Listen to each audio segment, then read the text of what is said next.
let's get started with our chick, Graham. Grab your hook, the yellow yarn, and a couple of stitch markers.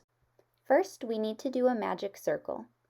Wrap the yarn around your hand so it crosses on the top. Insert your hook under the first piece of yarn and grab the second piece, turning your hook to face up so you have a loop. Yarn over on the back piece of yarn and pull through the loop on your hook to make a chain. Now carefully take the circle off of your hand and re-grip so you're ready to continue. Now we're going to work 6 single crochets inside of our magic circle. Insert the hook into the magic circle and yarn over, pulling up a loop. Yarn over, pull through both loops.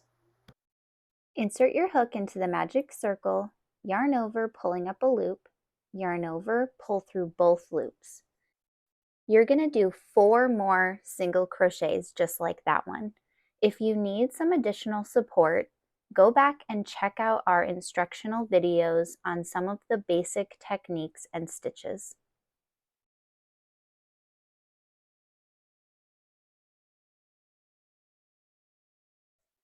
Now let's go ahead and count our stitches. Each stitch looks like a little V with the 2 pieces of yarn right next to each other. 1, 2, 3, 4, 5, and 6.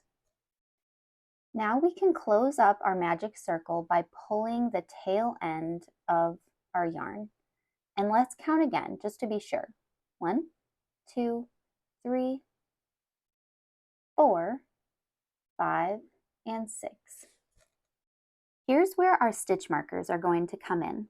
You're going to put a stitch marker in the last stitch that you did.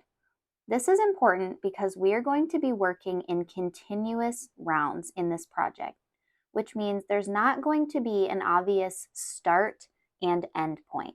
So our stitch marker is going to be the end point for us. Congrats, that was round 1.